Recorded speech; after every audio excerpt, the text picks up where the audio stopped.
PA ಶೈಕ್ಷಣಿಕ trust ಆಯೋಜಿಸಿರುವ ಈ ಕಾರ್ಯಕ್ರಮದಲ್ಲಿ ಮುಖ್ಯ ಅತಿಥಿಗಳಾಗಿ ಭಾಗವಹಿಸಿರ್ತಕ್ಕಂಥ ವಿಧಾನಸಭಾ ಅಧ್ಯಕ್ಷರು ಆದಂಥ ಶ್ರೀ UT ಖಾದರ್ ಅವರ,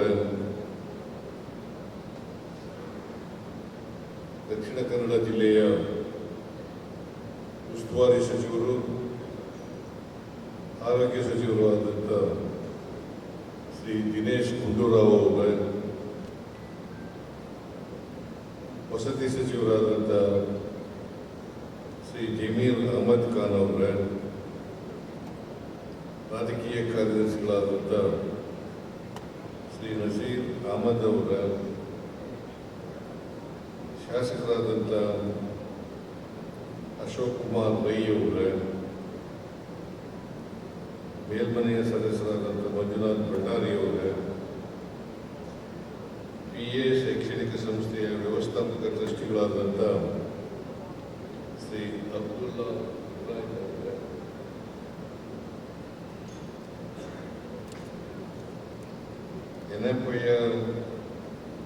NFIR ಯೂನಿವರ್ಸಿಟಿಯ ಕುಲಪತಿಗಳಾದಂಥ ಅಬ್ದುಲ್ಲಾ ಕುನಿ ಅವರ, ಎಲ್ಲ ಇಲ್ಲಿ ಸೇರಿರ್ತಕ್ಕಂಥ ಆತ್ಮೀಯ ಸೋದರ ಸೋದರಿಯರೇ, ಪ್ರೀತಿಯ ವಿದ್ಯಾರ್ಥಿನಿಯರೇ, ಮಾಧ್ಯಮದ ಗೆಳೆಯರು, ಇವತ್ತು PA ಶೈಕ್ಷಣಿಕ ಟ್ರಸ್ಟ್ನ ವತಿಯಿಂದ PACE A1 ಆರ್ಟಿಫಿಷಿಯಲ್ ಇಂಟೆಲಿಜೆನ್ಸ್ ಮತ್ತು ಉನ್ನತ ಅಧ್ಯಯನ ಕೇಂದ್ರದ ಶಿಲಾನ್ಯಾಸ,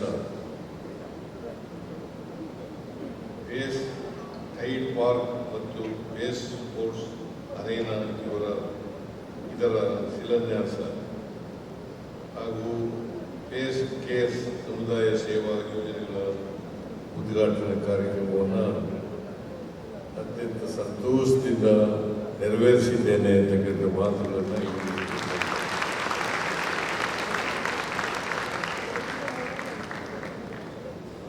ನಾನು ಎಲ್ಲ ಕಾರ್ಯಕ್ರಮಗಳಲ್ಲಿ ಅತ್ಯಂತ ಸಂತೋಷದಿಂದ ಭಾಗವಹಿಸ್ತಾ ಇದ್ದೇನೆ. ಏಕಕಾಲದಲ್ಲಿ 3 ಪ್ರಮುಖ ಯೋಜನೆಗಳಿಗೆ ಶಿಲಾನ್ಯಾಸ, ಒಂದು ಮಹತ್ವದ ಸಮುದಾಯ ಸೇವಾ ಉಪಕ್ರಮಕ್ಕೆ ಇಂದು ಚಾಲನೆ ಬರುತ್ತಿದೆ. ಇದನ್ನು ಸ್ಥಾಪನೆ ಮಾಡಿದವರು, ಈ ವಿದ್ಯಾಸಂಸ್ಥೆಯನ್ನು ಸ್ಥಾಪನೆ ಮಾಡಿದವರು ಡಾಕ್ಟರ್ BA ಇಬ್ರಾಹಿಂ ಹಾಜಿಯವರು. ಅವರು ಬಹಳ ದೂರದೃಷ್ಟಿ ಇಟ್ಟುಕೊಂಡು ಈ ವಿದ್ಯಾಸಂಸ್ಥೆಯನ್ನು ಪ್ರಾರಂಭ ಮಾಡಿದರು. ಈಗ 36,000 ವಿದ್ಯಾರ್ಥಿಗಳು ದೇಶ ವಿದೇಶಗಳಲ್ಲಿ ವಿದ್ಯಾಭ್ಯಾಸ ಮಾಡ್ತಾ ಇದ್ದಾರೆ. ಇಷ್ಟೊಂದು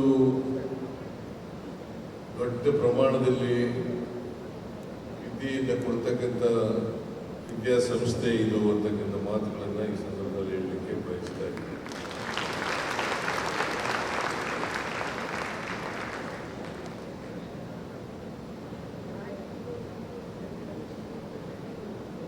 ಆಮೇಲೆ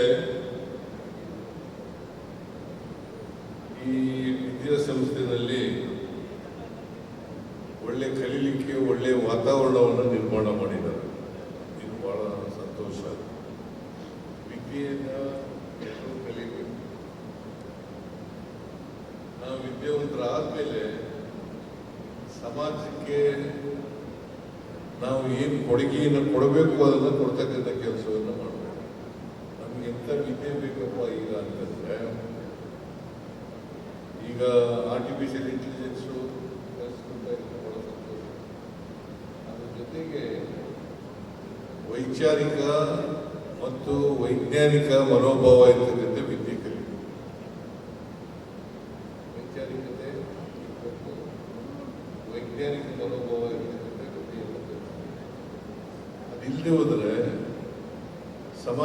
ಸಮಸ್ಯೆಗಳಿಗೆ ಸ್ಪಂದಿಸ್ತಕ್ಕಂಥ ರೀತಿಯಲ್ಲಿ ವಿದ್ಯೆ ಆಗಲ್ಲ.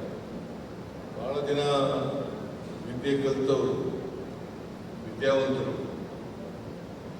PhD ಮಾಡಿದವರು, ಡಾಕ್ಟರ್ ಇಂಜಿನಿಯರಿಂಗ್ಗಳು ಮಾಡಿರ್ತಕ್ಕಂಥವ್ರು, ಆರ್ಟಿಫಿಷಿಯಲ್ ಇಂಟೆಲಿಜೆನ್ಸ್ ಮಾಡ್ತಾರೆ.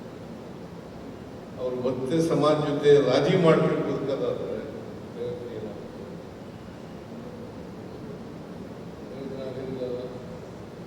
ನಾವು ಎಂಥ ವಿದ್ಯೆ ಬೇಕಪ್ಪ ಅಂದರೆ ವೈಚಾರಿಕತೆ ಇರಬೇಕು. ಮೂಢನಂಬಿಕೆಗಳನ್ನ ನಂಬಬಾರ್ದು. ಮೂಢನಂಬಿಕೆಗಳನ್ನ, ಅಂಧಶ್ರದ್ಧೆಯನ್ನು ಪಾಲನೆ ಮಾಡಬಾರ್ದು. ಅಂಥ ವಿದ್ಯೆ ಇರಬೇಕು. ಅದು ಬಿಟ್ಬಿಟ್ಟು ನಾವು ಡಾಕ್ಟರ್ ಆಗಿರ್ತೀವಿ, ಇಂಜಿನಿಯರ್ಗಳಾಗಿರ್ತೀವಿ, ನೀನು ಯಾಕಪ್ಪ ಬಡವನಾಗಿದೆಯಾ, ನೀನು ಯಾಕೆ ಅವಿದ್ಯಾವಂತನಾಗಿದೆಯಾ, ನಿನ್ಗೆ ಯಾಕೆ ಮನೆ ಇಲ್ಲ, ಮಠ ಇಲ್ಲ ಅಂತಂತಂದ್ರೆ ನನ್ನ ಹಣೆ ಬರಹ ಏನು ಮಾಡೋದು ಸ್ವಾಮಿ ಅಂತ ಹೇಳೋದು. ನನ್ನ ಹಣೆ ಬರಹ ಇದರಿಂದ ಈಗ ಆರ್ಟಿಫಿಷಿಯಲ್ ಇಂಟೆಲಿಜೆನ್ಸ್ ಓದ್ಕೊಂಡು ಕೂಡ ನಾನು ಹಣೆ ಬರಹ ಅಂತ ಹೇಳಿದ್ರೆ ಅದು ವಿದ್ಯೆನೇ ಅಲ್ಲ ಅಂತಕ್ಕಂಥ ಮಾತುಗಳನ್ನು ಹೇಳಲಿಕ್ಕೆ ಬಯಸ್ತಾ ಇದ್ದೇನೆ. ಅದರಿಂದ ಸಮಾಜದ ಸಮಸ್ಯೆಗಳಿಗೆ ಸ್ಪಂದಿಸ್ತಕ್ಕಂಥ ರೀತಿ ನಮ್ಮ ಸಮಾಜದಲ್ಲಿ ಅನೇಕ ಜಾತಿಗಳಿದ್ದಾವೆ, ಅನೇಕ ಜಾತಿಗಳಿದ್ದಾವೆ, ಅನೇಕ ಧರ್ಮಗಳಿದ್ದಾವೆ. ನಾವು ವೈವಿಧ್ಯತೆಯಲ್ಲಿ ಏಕತೆಯನ್ನು ಸಾಧನೆ ಮಾಡಬೇಕು ಅಂತ ನಮ್ಮ ರಾಷ್ಟ್ರಕ್ಕೆ, ನಮ್ಮ ಜನರಿಗೆ ಹೇಳ್ತೀವಿ. ಆ ವೈವಿಧ್ಯತೆಯಲ್ಲಿ ಏಕತೆ ಇಲ್ಲದೆ ಹೋದರೆ ಪ್ರಯೋಜನ ಏನು? ಅಂತ ವಿದ್ಯೆ ಕಲಿತು ಅಂದರೆ ಕಲಿಗಲು ಬರೀ ವಿದ್ಯೆ ಅಕ್ಷರ ಬರೀತಕ್ಕಂಥದ್ದು, ಓದೋದು ಅಷ್ಟಕ್ಕೆ ವಿದ್ಯೆ ಅಲ್ಲ. ಅಥವಾ ಕೆಲಸಕ್ಕೆ ಸೇರ್ಕೊಳ್ತಕ್ಕಂಥದ್ದು, ಜೀವನ ಮಾಡತಕ್ಕಂಥದ್ದು ಅಷ್ಟೇ ವಿದ್ಯೆ ಅಲ್ಲ. ನಮ್ಮ ವಿದ್ಯೆ ಹೇಗಿರ್ಬೇಕಪ್ಪ ಅಂತಂದ್ರೆ ನಮಗೆ ವೈಚಾರಿಕತೆ ಇರಬೇಕು, ವೈಜ್ಞಾನಿಕತೆ ಇರಬೇಕು, ಮತ್ತೆ ನಮ್ಮ ಜಾತಿ ವ್ಯವಸ್ಥೆಗೆ ಪರಿಹಾರ ರೂಪದಲ್ಲಿ ಇರಬೇಕು. ಜಾತಿ ವ್ಯವಸ್ಥೆ ಈಗ ಸ್ವಾತಂತ್ರ್ಯ ಬಂದು 79 ವರ್ಷ ಆಯಿತು. 79 ವರ್ಷ ಆಯಿತು. ಸಂವಿಧಾನ ಬಂದು 75 ವರ್ಷ ಆಯಿತು. ಇನ್ನೂ ಕೂಡ ನಮಗೆ ವೈಚಾರಿಕತೆ ಬರದೇ ಹೋದರೆ, ವೈಜ್ಞಾನಿಕತೆ ಬರದೇ ಹೋದರೆ ಪ್ರಯೋಜನ ಏನಾಗ್ತದೆ? ಅದಕ್ಕೆ ಬಾಬಾ ಸಾಹೇಬ್ ಅಂಬೇಡ್ಕರ್ ಅವರು ಏನು ಹೇಳ್ತಾರೆ ಅಂತಂದ್ರೆ, ನಮ್ಮ ಸಮಾಜದಲ್ಲಿ ಅಸಮಾನತೆ ಇದೆ. ಕಾರಣ ಏನಪ್ಪ ಅಂತಂದ್ರೆ ಬಹುಸಂಖ್ಯಾತ ಜನರು ಶಿಕ್ಷಣದಿಂದ ವಂಚಿತರಾದರು. ಬಹುಸಂಖ್ಯಾತ ಜನ ಶಿಕ್ಷಣದಿಂದ ವಂಚಿತರಾದರು. ಆ ಕಾರಣದಿಂದ ಇವತ್ತು ಅಸಮಾನತೆ ನಿರ್ಮಾಣ ಆಗಿದೆ ಸಮಾಜದಲ್ಲಿ. ಅಸಮಾನತೆಯನ್ನು ಹೋಗಲಾಡಿಸ್ತಕ್ಕಂಥ ಕೆಲಸ ಆಗಬೇಕಲ್ಲ. ಅಸಮಾನತೆ ಸಮಾಜದಲ್ಲಿ ಇದ್ರೆ ಸ್ವಾತಂತ್ರ್ಯ ಬಂದೋದಕ್ಕೆ ಸಾರ್ಥಕ ಆಗಲ್ಲ ಅಂತ ಹೇಳಿ ಬಾಬಾ ಸಾಹೇಬ್ ಅಂಬೇಡ್ಕರ್ ಅವರು ಹೇಳಿದ್ದಾರೆ. ಸ್ವಾತಂತ್ರ್ಯ ಯಶಸ್ವಿ ಆಗಬೇಕಾದ್ರೆ ನಮಗೆ ಅಸಮಾನತೆ ಸಮಾಜದಲ್ಲಿ ಇರಬಾರದು. ಸಂವಿಧಾನದಲ್ಲಿ ಏನು ಹೇಳಿದೆ? ಸಂವಿಧಾನದಲ್ಲಿ ಬಹಳ ಸ್ಪಷ್ಟವಾಗಿ ಪೀಠಿಕೆಯಲ್ಲಿ ಹೇಳಿದೆ, ಸ್ವಾತಂತ್ರ್ಯ, ಸಮಾನತೆ, ಭ್ರಾತೃತ್ವ ಅಂತ ಹೇಳಿದೆ. ಅದರಿಂದ ನಾವು ಏನೇ ಕಲಿಯೋದ್ರ ಜೊತೆಗೆ ವೈಚಾರಿಕತೆ, ವೈಜ್ಞಾನಿಕತೆ ಬೆಳೀಬೇಕು.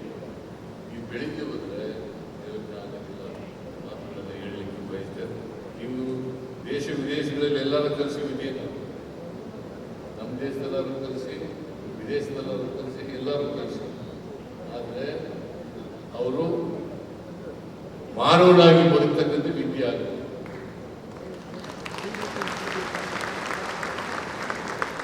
ಯಾವ ಧರ್ಮನೂ ಕೂಡ, ಅನೇಕ ಧರ್ಮಗಳಿದ್ದಾವೆ ನಮ್ಮ ದೇಶದಲ್ಲಿ, ನಮ್ಮ ಸಮಾಜದಲ್ಲಿ. ಯಾವ ಧರ್ಮನೂ ಕೂಡ ಇನ್ನೊಬ್ಬರನ್ನ ದ್ವೇಷಿ ಅಂತ ಹೇಳಲ್ಲ, ಇನ್ನೊಬ್ಬರನ್ನ ಪ್ರೀತಿಸಿ ಅಂತ ಹೇಳ್ತದೆ ಹೊರತು ವ್ಯಕ್ತಿಯನ್ನ ಪ್ರೀತಿಸಬೇಕೇ ಹೊರತು ದ್ವೇಷಿಸಬಾರದು.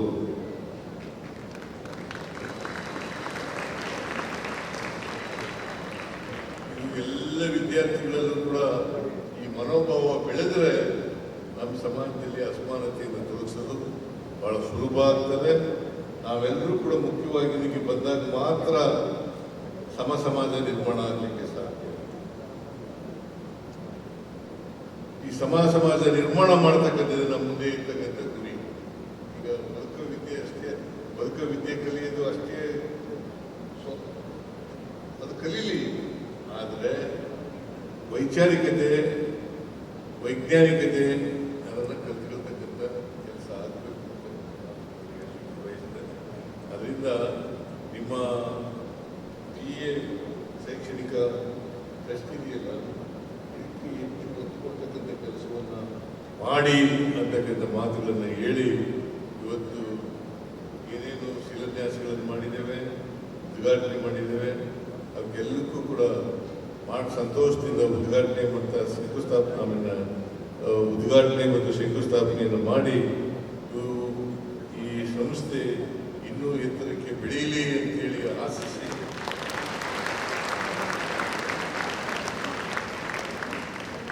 ಮತ್ತೆ ಅವರ ದೂರದೃಷ್ಟಿ ಏನಿತ್ತು, PA ಇಬ್ರಾಹಿಂ ಹಾಜಿಯವರು ಅವರ ಕನಸೇನಿತ್ತು ಆ ಕನಸನ್ನು ನನಸು ಮಾಡ್ತಕ್ಕಂಥ ಕೆಲಸವನ್ನು ಮಾಡಲಿ ಅಂತಕ್ಕಂಥ ಮಾತುಗಳನ್ನ ಹೇಳಿ ನಿಮಗೆಲ್ಲ ವಂದಿಸಿ ನನ್ನ ಮಾತುಗಳನ್ನು ಮುಗಿಸ್ತೇನೆ. ಜೈ ಹಿಂದ್, ಜೈ ಕರ್ನಾಟಕ. ಹೆಚ್ಚಿನ ವಿಡಿಯೋಗಳಿಗೆ ಪ್ರತಿಧ್ವನಿ ಯೂಟ್ಯೂಬ್ ಚಾನೆಲ್ ಸಬ್ಸ್ಕ್ರೈಬ್ ಮಾಡಿ, ಬೆಲ್ ಐಕಾನ್ ಕ್ಲಿಕ್ ಮಾಡಿ.